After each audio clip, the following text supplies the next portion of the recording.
E se fosse possível conquistar novamente aqueles que se foram? Juntos, nós podemos. Invista neste canal. Invista em um mundo melhor.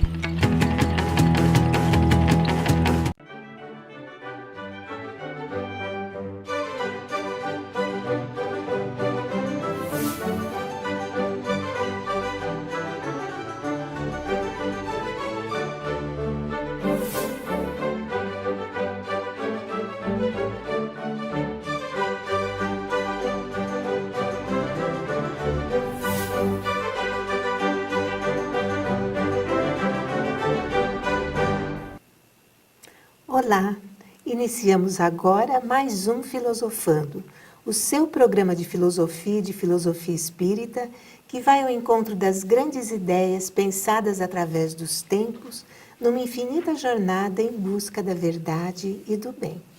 Olá, Márcia. Olá. Bem-vindos a todos os nossos amigos do Filosofando. Quem ainda não ouviu falar das bem-aventuranças anunciadas pelo Mestre Jesus lá no célebre Sermão da Montanha?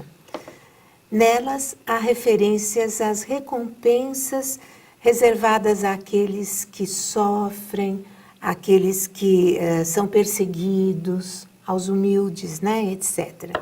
No entanto, há outra bem-aventurança anunciada a Tomé, que não acreditava que Jesus houvesse aparecido aos seus companheiros após a sua morte na cruz.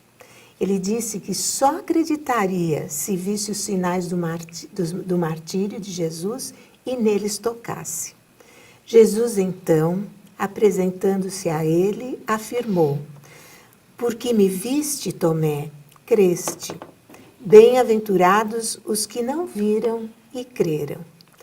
Essa é a última bem-aventurança, que recompensa quem não precisa ver e mesmo assim crê. Hoje falaremos sobre esse tema, que é tão fundamental para o nosso bem viver e o nosso bem sofrer, né? Num mundo de provas e de expiações como é o nosso. Professora Sônia, libertar-se das percepções dos sentidos, que são sempre passíveis de erros, e ancorar-se na razão, parece ser o passo decisivo para evoluirmos intelectual e moralmente. Ou seja, deixar o eu creio e passar ao eu sei. Em que essa mudança favorece a nossa maneira de viver e de encarar as dificuldades? E pergunto mais ainda, a fé deve ser considerada inferior à razão? Essas foram questões que estiveram envolvendo a filosofia e a religião, né? Os debates de fé contra a razão. E durante toda a Idade Média nós tivemos vários personagens no campo da filosofia chamada filosofia cristã, e que debateram essa temática por conta dos argumentos que a própria filosofia grega estava trazendo para a Igreja Católica, né? Então, nós não podemos esquecer que Santo Agostinho foi um dos que construiu parte da teologia católica com base em Platão, por exemplo, né? E São Tomás de Aquino com base em Aristóteles, né? Então, todos aqueles princípios absolutamente, mesmo Platão, racionais, e principalmente Aristóteles, contribuíram para um debate que tomou corpo durante toda a Idade Média e que se convencionou chamar fé contra razão e vice-versa, né?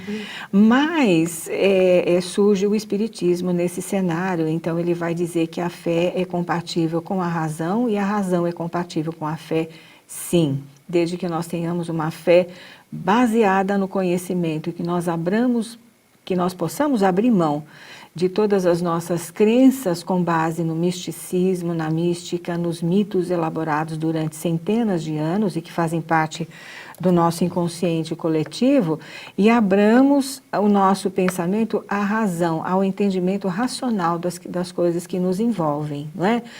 deixemos de lado, ou melhor dizendo, eduquemos as nossas emoções para que a gente possa ter um conceito melhor sobre tudo aquilo que nós estamos vivenciando, né? Muito bem, essa última, essa passagem bíblica chamada de Sermão da Montanha foi também selecionada por Allan Kardec e consta do livro O Evangelho segundo o Espiritismo, não é mesmo, Márcia? Nós sabemos que o Evangelho foi extraído da filosofia espírita, que consta ali na terceira parte do livro dos Espíritos, que são as leis divinas, não é? Leis morais. Então, nós temos as bem-aventuranças comentadas por Allan Kardec, ele coloca sempre o lado informativo, que seriam as passagens evangélicas, né? E depois o lado formativo, que vem com as explicações que os espíritos dão e que ele próprio, Kardec, dá também, né? Então, se nós formos buscar definições sobre o que sejam as bem-aventuranças, o termo específico, as bem-aventuranças são enunciados de valor e não mandamentos como os 10 mandamentos, por exemplo, né? São apresentados num gênero literário chamado ashre, que é uma palavra hebraica que é frequentemente utilizado no livro dos Salmos e na poesia sapiencial. Então, tais enunciados revelam uma felicidade humana paradoxal que vinculam promessas de bens excelentes a exigências extraordinárias, bem-aventurados os aflitos, porque serão consolados, né? Como apresentadas em Mateus, capítulo 5, versículos de 1 a 12, insistem mais em atitudes do que em situações, são atitudes.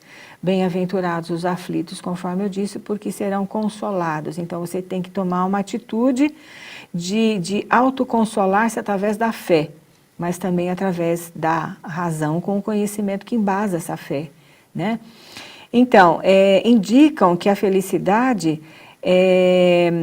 está nas consequências dessa tomada de consciência e de ação. E, por outro lado, não se exclui que as consequências positivas já sejam percebidas no exercício das bem-aventuranças. A partir do instante em que você é misericordioso, por exemplo, você também alcança misericórdia, não é? Veja aí a lei de causa e de efeito funcionando muito bem, né, Márcia? Sim. Se você exige justiça, você também encontrará a justiça, né? A boa justiça, não a justiça punitiva meramente humana, né?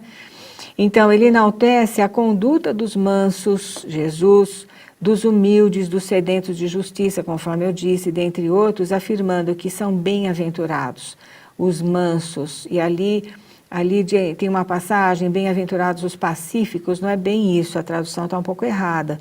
São, em outros evangelhos de outras igrejas, nós encontramos bem-aventurados os pacificadores. Aí tem sentido, né? Porque também alcançarão o seu intento, não é? Lógico, nós temos muitos pacificadores, já tivemos muito ao longo da nossa história, né? Então, na verdade, se trata de um gênero literário com mais de 100 exemplos ao longo da Bíblia, tanto no Antigo quanto no Novo Testamento, com antecedentes em textos de outras culturas, em especial dos egípcios. As bem-aventuranças anunciam também a vinda do reino de Deus, não é mesmo, Márcia? Sim. Através da palavra e da ação de Jesus, que tornam a justiça divina presente no mundo. Elas exortam as pessoas a seguir o caráter exemplar da boa conduta e dos bons pensamentos, segundo os ensinamentos do Cristo, e nós atingiremos a plenitude e a nossa felicidade quando exercitarmos os seus ensinamentos. Veja-se a frase de Jesus, eu sou o caminho, a verdade e a vida. Se a gente não vai através dele, nós não vamos encontrar a nossa paz, né? E a filosofia espírita mantém ao máximo e amplia esses ensinamentos. Veja-se as explicações lá contidas, conforme eu falei no Evangelho segundo o Espiritismo. Entretanto, Cristo anunciou mais uma bem-aventurança que você citou, não é mesmo, Márcia? Que costuma passar despercebida. Muitas vezes as pessoas só mencionam as do Sermão do Monte e esquecem essa. Mas essa é de uma eloquência maravilhosa, não é, Márcia? E é após a morte física dele, né? Então, Isso. realmente, por isso que é a última, né? Ele já estava se Exatamente. despedindo de todos os seus discípulos, né? É. Faltava dar esse recadinho. Então, à turma. Márcia, essa bem-aventurança, ela é o corolário da missão de Cristo. Porque veja só, qual que foi o maior ensinamento de Cristo? Cristo não veio para salvar ninguém. Cristo veio para ensinar o caminho, a verdade e a vida. E principalmente que não existe morte. Não é? Então, a morte infamante que ele padeceu na cruz, os sofrimentos, o abandono, as traições, enfim, tudo que ele sofre, que é inimaginável a nós sofrermos, não é? Porque ele era um missionário do bem, o maior deles.